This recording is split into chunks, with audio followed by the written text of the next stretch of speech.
Plastic is everywhere, from the oceans to our daily lives. It's hard to escape its presence. In fact, you can't escape its presence. But it's also hard to escape the plastic-free narrative, which began around 2008, aiming to eliminate plastic usage in favor of more eco-friendly alternatives.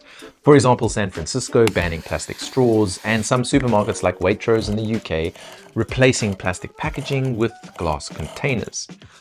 But is the plastic-free movement truly effective, or is it a misguided effort with unintended consequences? Hello everybody, I'm Lal and welcome back to Sustainable Jungle, where we share sustainability tips, tricks, hacks, products, brands, and stories to better our planet. And today we are talking about the plastic-free movement. Is it a sham, or is it the answer to our overwhelming pollution problem? Now, before we unwrap this plastic problem, it's really important that we understand how and when this movement actually started. It all began in 1997, throwback, when Captain Charles Moore, sounds like I'm really going back in time, stumbled upon, you might remember, the Great Pacific Garbage Patch. Now, this obviously wasn't a formal scientific discovery, but it was a pivotal moment that brought the issue to public attention. News reports started trickling in, pushing the problem into the spotlight of environmental discussions. And then fast forward to 2006, when a significant surge in awareness occurred. And that was because the Los Angeles Times published a series of articles about the garbage patch, and that won a Pulitzer Prize. Now, this coverage really brought widespread media attention, making the Great Pacific Garbage Patch a well-known environmental issue. Then you had influential documentaries like Plastic Planet in 2009, Bag It in 2010, and A Plastic Ocean, which I think was 2016, and all these other small-scale videos that were further exposing the devastating impact of plastic pollution. These films used vivid imagery and compelling stories to raise awareness, public awareness, and concern about the issue. Remember the turtle that became the anti-plastic straw poster child? Yeah, haunting. Around the same time, there were also scientific studies that began to reveal the alarming rates of plastic accumulation in the environment. Research indicated that millions of tons of plastic waste were entering the oceans every single year, and that obviously highlighted the need for urgent action. And then you had environmental organizations such as Greenpeace, the Ocean Conservancy, and WWF launching major campaigns to combat plastic pollution. And I think it was in 2016, the Break Free from Plastic movement emerged, and that called for systemic changes to reduce plastic production and consumption. Then you had governments that began taking legislative action. For instance, in 2018, the EU announced plans to ban single-use plastics by 2021, so that's a few years ago now. You also had California's statewide ban on large retail stores using single-use plastic bags, and that went into effect years ago, 2016 in fact. Social media, interestingly, also played a very crucial role in amplifying the environmental messages with hashtags like, you remember plastic free, zero waste, and they're still trending. Celebrities such as Sir David Attenborough through Blue Planet 2 in 2017, excellent doco by the way, Leonardo DiCaprio, Emma Watson, they all used their influence to advocate for reducing plastic use and promoting sustainable alternatives. But it wasn't just the celebrities, okay? It was also us. The movement was emboldened by local grassroots efforts like Plastic Free July, which started in 2011 in Western Australia. That encouraged individuals and communities to reduce their plastic consumption for 1 month, fostering a sense of collective action and responsibility. And then the market responded to the growing demand for sustainable products.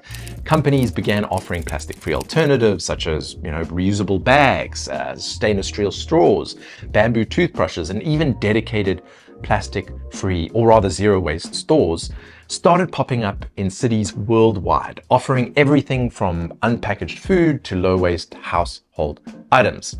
It was really a confluence of these factors combined with a growing global consciousness about the environmental sustainability that sparked and fueled the plastic-free movement. And that, of course, drove efforts to reduce plastic usage and seek more sustainable alternatives. But as the movement grew and matured, so did questions about its actual environmental benefits. While the intention behind the plastic-free movement was and is to reduce environmental harm and protect wildlife and ecosystems, science actually suggests that simply eliminating plastic is not the straightforward solution we've all been sold.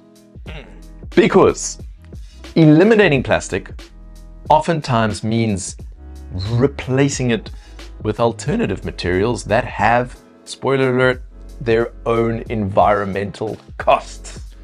For instance, paper bags are undoubtedly seen as a greener alternative to plastic bags, but the reality is far less black and white. When comparing the life cycle analysis of these two, and just FYI, a life cycle analysis is a method used to assess the environmental impacts of a product, process, or service from its initial production all the way through to its disposal, considering factors like resource use, energy consumption, emissions, and end-of-life waste.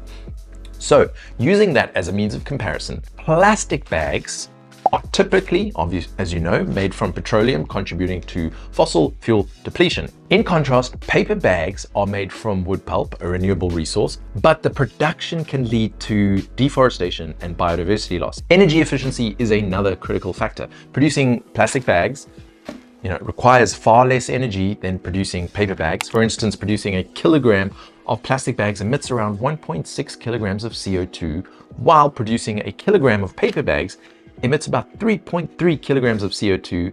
And speaking of the number of bags per, say, 1 pound, or weight in general, you do get way more bag for your buck with plastic. Paper bag production is also water intensive. It requires about 3,000 gallons of water per ton of paper bags, compared to just 20 gallons per ton for plastic bags. So the overall carbon footprint of paper bags remains way higher due to their energy and water requirements. But durability and end-of-life impact are also crucial considerations. Plastic bags are lightweight and they can be reused multiple times before disposal. However, they take hundreds of years to decompose, and they contribute to microplastic and marine pollution, as you well know. And according to the EPA, only about 9% of plastic bags are recycled, in case you thought that was the silver bullet. With the rest ending up in landfills, or the environment, or the oceans. Choose your ending. In contrast, paper bags are less durable. They lead to obviously higher consumption rates, but paper bags are biodegradable and compostable, leaving pretty much no toxic residue as long as they're responsibly disposed. And while the recycling rate for paper bags is higher at around 66%, the process is resource intensive and it does require a significant amount of energy and water. Overall, plastic bags require 70% less energy to produce and generate 50% less greenhouse gas emissions than paper bags over their entire life cycle. That's the reality. Of course, these emissions do depend on how much mileage you get out of your paper or plastic bag. Ultimately, the choice between plastic and paper bags involves trade-offs, with each material presenting distinct sustainability challenges and benefits, because nothing is ever easy in sustainability. Then what about the humble reusable bag compared to its plastic counterpart? Well, sadly, it looks like this is even harder to justify as a greener alternative. The Danish Environmental Protection Agency, thank you Denmark, found that producing a single cotton tote bag requires approximately 20,000 liters, that's over 5,000 gallons, of water and emits more CO2 than producing a single-use plastic bag. In fact, you would need to use a cotton tote bag 7,100 times to offset its environmental impact compared to one single plastic bag. Of course, let's just be clear here that this does not speak to the end-of-life toxicity and pollution of plastic bags, but from a pure carbon emission standpoint, we'd sure need to use this tote bag for a very long time to break even. What I will say about cotton totes versus standard reusable bags, as in the kind you can buy at the grocery store, which are usually made from polypropylene, not single-use plastic, just by the way, the reusable plastic bags, is that these are definitely more durable. The latter, I find, after a few weighty trips to the grocery store, can start to tear at the seams. So probably an even worse option than cotton totes, which can at least withstand many, many shopping trips. And it's a similar case for glass containers. And yes, admittedly here on Sustainable Jungle, we have endlessly promoted their reusability. And I know we're all sick of hearing about glass jars. Glass production involving the melting of abundant but depleting raw materials at high temperatures, as you know, requires significant energy. It emits something like 384 kilograms of CO2 per ton. In contrast, interestingly though, producing 1 ton of PET plastic emits around 1,100 kilograms of CO2, so a lot more.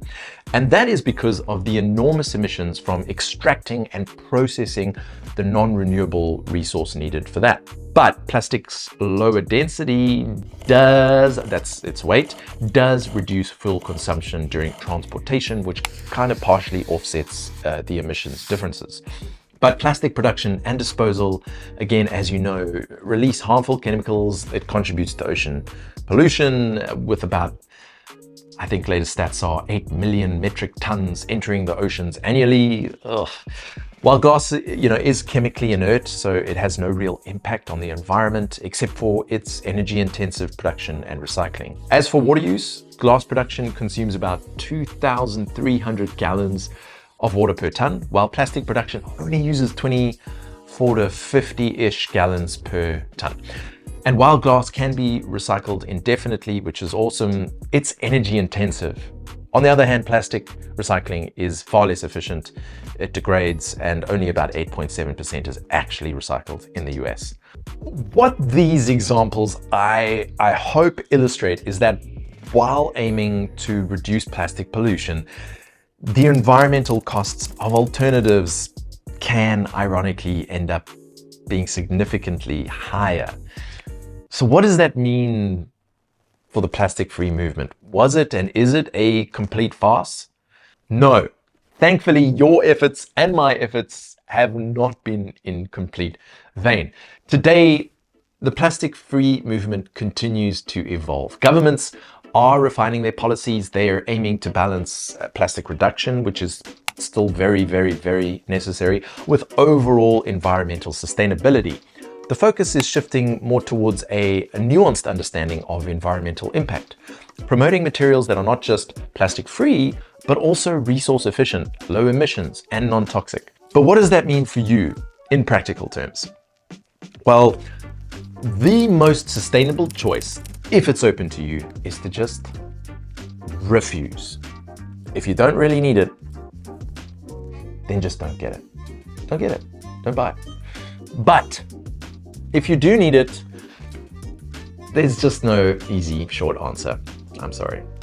The choice between plastic and alternative materials, it turns out, from a sustainability perspective, involves several considerations, which we know not everybody, almost nobody, has the time to weigh it all up.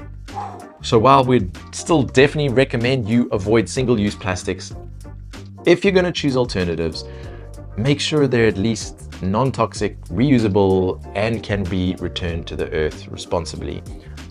They may not have a lower overall environmental footprint out of the gate, but with proper care and repair, you can ensure that you use them for as long as possible, and that will minimize their environmental footprint. In other words, if you buy a stainless steel water bottle or a reusable bag, just get one and commit to using it for years to come. And when they're finally done, dispose of them responsibly so that their end-of-life story is hopefully as neutral as possible. And that's it. We're done. So what's the takeaway here? Let's sum it up. The plastic-free movement, while not infallible, has undoubtedly raised very important awareness about the issue of plastic pollution, and more generally about the very uncomfortable fact that sustainability IRL exists on a spectrum. You actually very rarely get black and white answers. It sucks. On the flip side, innovations in sustainable materials such as, I don't know, biodegradable plastics made from plant starches and improved recycling technologies, they offer promising solutions. However, it's essential to look at their production and end-of-life disposal. The key is to have a balanced approach, being open to new data and studies and recognizing that no single material is perfect. And like much of sustainability, it's going to be a combination of evolving strategies, including most importantly, reducing your own consumption. That's what's going to be needed to address the issues we face. And that's all I need to say. I would love to hear from you. What are your thoughts on the plastic-free movement?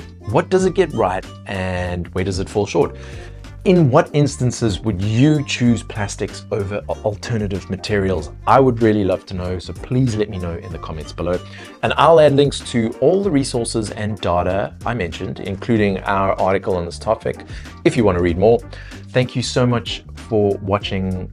Please don't forget to hit the subscribe button, like button, notification button, all the buttons, if sustainable living is your thing. I'm Lyle from SJ. Much love. Mwah. And wishing you a plastic-free day.